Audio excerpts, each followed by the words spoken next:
इतना खूबसूरत कैसे हो सकता है, कोई इतना खूबसूरत कैसे हो सकता है, कोई इतनी खुशबू कैसे हो सकती है, ओ कोई इतना खूबसूरत कैसे हो सकता है। हेलो हाय दोस्तों, खाना बन में आपका स्वागत है। आज मैं इस वीडियो में एक ऐसे प्लांट के बारे में बताऊंगी, इतना खूबसूरत है, इतनी खुशबू है। अगर इस प्लांट को आप अपने गार्डन में लगा लोगे तो आपके यहाँ पर पड़ोसी भी इसकी खुशबू से खिंचे चले आएंगे। वो इतने मजबूर हो जाएंगे, वो ये पूछेंगे कि आपने ऐसी कौन सी खुशबू, इतना अच्छा परफ्यूम की सी महक आती है, इतनी अच्छी लगती, इतनी खुशबू इसके गार्डन में। बहुत ही सुंदर, बहुत ही ब्यूटीफुल प्लांट लगता है फ्रेंड। अगर एक बार अपने गार्डन में लगा लोगे तो पड़ोसी भी इसकी खुशबू से खिंचे चलाएंगे। वो भी ये पूछेंगे कौन सा पौधा है आपने, जो आपके गार्डन में से इतनी सुंदर खुशबू आती है, बहुत ही अच्छी खुशबू आती है। बहुत कोई, अगर आप इसे कहीं भी लगा सकते हैं, आप अपने ऑफिस वगैरह में लगा सकते हैं, कहीं भी आपके हो। ये फुल सनलाइट में चलने वाला पौधा, ज़्यादा फुल सनलाइट भी नहीं, मॉर्निंग की 1-2 घंटे की धूप ही देते रहेंगे तो ये आपके गार्डन में सालों साल बना रहेगा। ये 4-5 साल पुराना मेरा पौधा फ्रेंड, मैंने ये कटिंग से ग्रो करा था। इतना अच्छा लगता है मुझे, इतनी खूबसूरती है। ये सालों सालों हमारे गार्डन में बना रहता है, लेकिन हमारी जब सर्दी का मौसम आता है तो डोरमेंसी में चला जाता है, लेकिन ये फिर भी इसके ग्रीननेस हमारे गार्डन में इसकी बनी रहती है। इसके पत्ते कभी भी पीले नहीं पड़ते, इसके पत्ते ग्रीन ही होते रहते हैं। लेकिन अब फरवरी, मार्च के, अप्रैल के मंथ में फिर अपनी ग्रोथ शुरू कर देता है। देखो अप्रैल का मंथ चल रहा, अप्रैल में 15-20 तारीख में ही मेरे पौधा में कितने फूल खिले हैं, कितने फूल खिले हैं। आप इसके बारे में जान गए होंगे। इसका नाम है मधुकामनी फ्रेंड, मधुकामनी पौधा। इतना सुंदर, इतनी अच्छी खुशबू आती है फ्रेंड, क्या बताऊं मैं आपको। मेरे मतलब नीचे तक खुशबू पहुंच रही है मेरे टेरिस में। मेरे पड़ोसी भी मेरे पूछने लगे, ये कौन सा पौधा, इतनी अच्छी खुशबू आती है आपके गार्डन में से, कौन सा है। मैंने सभी को बता दी, ये तो बहुत ही सुंदर पौधा है। मतलब इसके फूल जब खिलते हैं तो आप भी देख रहे हैं, बिल्कुल वाइट कलर के मोती जैसे पौधे इसके फूल लगते हैं। देखो अंदर तक मेरा भरा हुआ पौधा है फ्रेंड। होता ये 4-5 साल पुराना, बस एक ये कटिंग, ये भी तो मोटी होगी, पर जरा सी कटिंग लगाई थी मैंने। फिर मेरे 2 साल, ये तीसरी चौथी बार 4 साल इसके कंप्लीट हो गए हैं मेरे पौधे के। इतने अच्छे फूल देता आपके गार्डन में, सालों साल ये पौधा बना रहेगा। बस थोड़ी सी ध्यान की जरूरत है।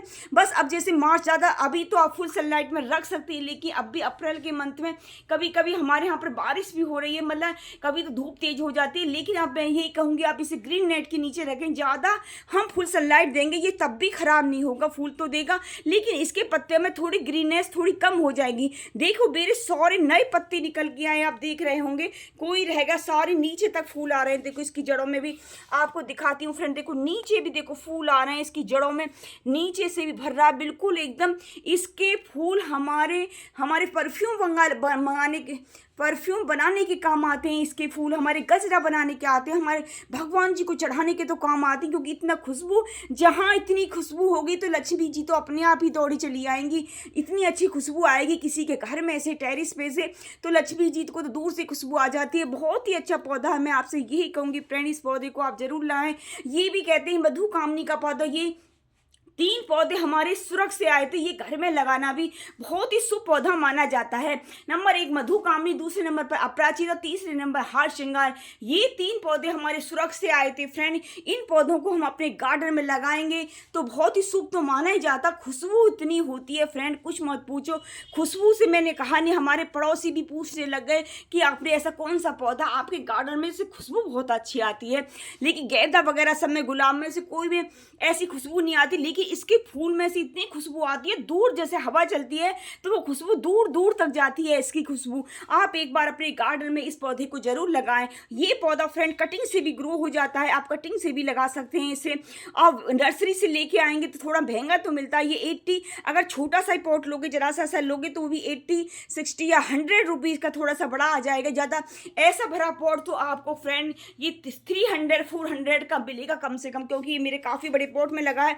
आपने पहले मेरी वीडियो देखी हो तो पहले मेरे छोटे पॉट में लगा था फ्रेंड। अब मैंने इसे 40 इंची का पॉट दे दिया, 40 इंची में भी मेरा बहुत अच्छा चल रहा है। बस आप इसकी बस थोड़ी, मैंने क्या करा था फ्रेंड, जब ये फरवरी के मंथ में मैंने थोड़ी इसकी पिंचिंग कर दी थी ऊपर से सारी। देखो कितनी ब्रांच निकली है मेरे, कली मतलब इसकी कली बनती दिख रही थी और इतनी अच्छी खुशबू आने लगी। तो मैंने आज वीडियो डालूं, कुछ तो मेरा आंधी बारिश भी आई थी हमारे, कुछ तो फूल मेरे काफ़ी झड़ गए थे। लेकिन फ्रेंड बस यही ध्यान रखना, इसके फूल ज़्यादा हमारे टेरेस पे मतलब फूल कोई कोई जैसे गुलदावरी वगैरह होती है काफ़ी, एक एक महीना हमारे फूल खिल जाते हैं। गुलदावरी कलंच हो वो एक एक महीना हमारे मतलब पेड़ पर लगे रहते हैं, लेकिन हमारा इसका फूल 4-5 दिन में ही झड़ने लगता है। कोई आंधी वगैरह भी आ जाए तो भी एकदम हट जाता है, बहुत ही एकदम हट जाएगा। देखो बहुत ही सुंदर छोटा सा फूल है, नीचे आकर ये बेकार हो जाता है। मैं आपसे यही कहूँगी जब फूल खिल जाए आप भगवान जी को चढ़ाएं इसके फूल, आप इसके परफ्यूम वगैरह भी बना सकते हैं, इसका खुशबू वाला तेल भी बना सकते हैं, बहुत ही अच्छे ये वाले इसके फूल बहुत ज़्यादा यूज में आते हैं, हमारे बहुत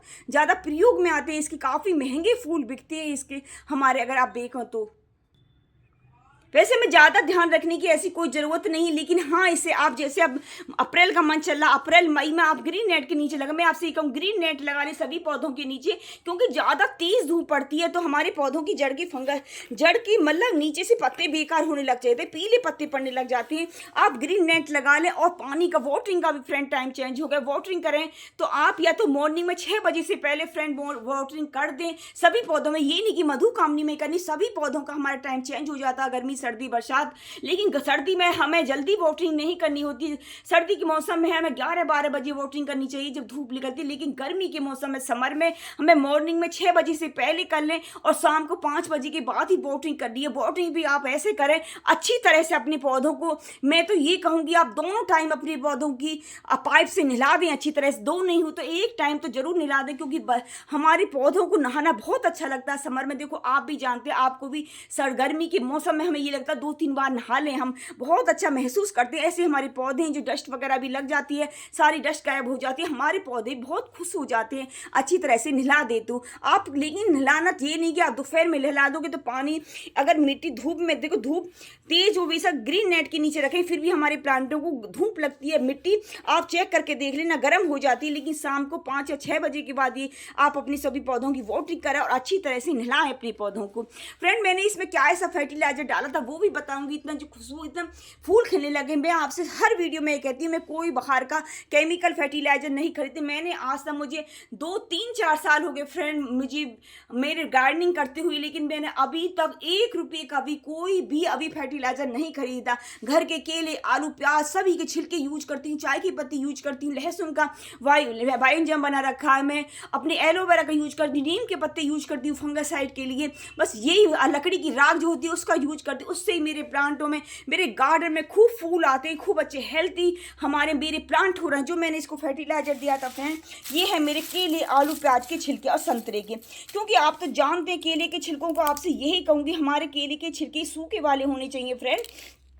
हमें एकदम जो कच्ची खील उनमें शुगर होता है तो हमारे गार्डन में चींटी होने का डर रहता है। आपको ये या तो पीस के रख ले, या मैं क्या करती हूँ फ्रेंड नीचे इसके पॉट में डाल दिए थे पहले और थोड़ी से करके बस ऐसे करके इसमें डाल के फिर मैं मिट्टी डाल देती हूँ और ऊपर से मैं पानी देती रहती हूँ। बस ये कुछ दिन में ही हमारे इनको धीरे धीरे जो हम जैसे इन्हें भिगोते हैं पानी में, धीरे धीरे मेरे प्लांट को फर्टिलाइजर मिलता रहता है। छोटा सा एक साइड में गड्ढा सा कर लेती हूँ, देखो पानी तो हमें डेली देना होता है, तो ये छिलके सभी गीले हो जाते हैं, हमारे 1 महीने में इतना अच्छा खाद बन जाता है और धीरे धीरे मेरे प्लांटों को सभी खाद पहुँचता रहता है, सब ये गल जाएंगे मेरे। एक साइड में मैं ऐसे कर देती हूँ, या तो आप पाउडर बनाना चाहे तो पाउडर भी बना सकते हैं, लेकिन मैं तो ऐसे यूज कर लेती हूँ, किसी का पाउडर भी बना लेती हूँ, कुछ ऐसे डाल देती हूँ। आपको पता केले आलू में पोटास भारी मात्रा में होती है, मैं मेरे किचन में से कोई भी छिलके कहीं डस्टबिन में नहीं जाते, सभी मेरे टेरिस पे आ जाते, धूप में सुखाकर कोई पॉट वगैरह में भर के रख लो, पॉलिथीन में भर के रख लो, कोई कट्टे में भर के रख लो,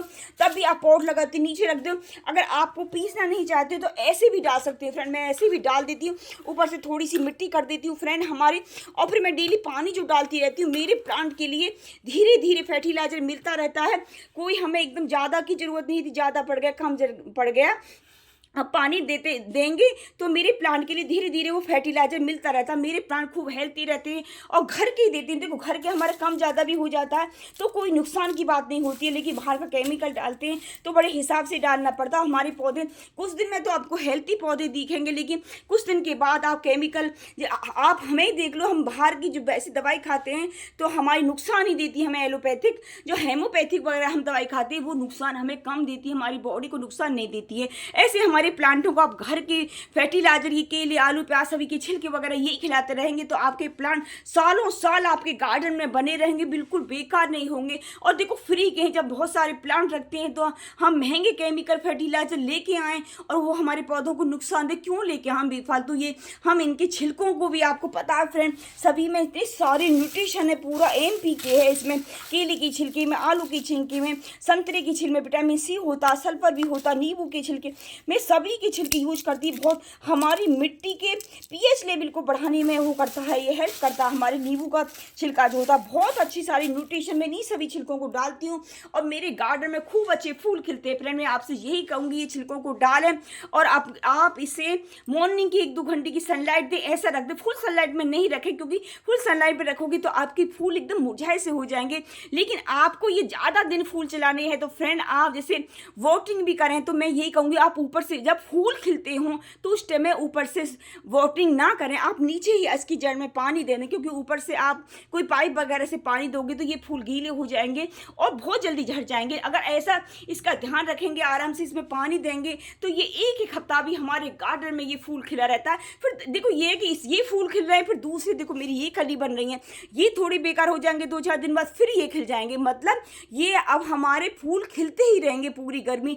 बस इसके फूल तभी नहीं खिलते फ्रेंड जब ज़्यादा सर्दी पड़ती है हमारी, तब ये डोरमेंसी में चला जाता है, ये फूल नहीं देता, लेकिन ग्रीननेस इसमें फिर भी बनी रहती है। मैं आपसे बार बार ये कहूँ ये वाला पौधा आप अपने गार्डन में जरूर लाएं। देखना आपके पड़ोसी भी पूछने आएंगे आपने कौन सा पौधा लगा रखा है, कौन सी परफ्यूम लगाते हैं जो इतनी अच्छी खुशबू आती है आपके घर में से।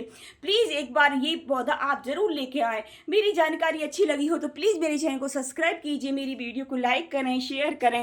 राधे राधे राधे राधे।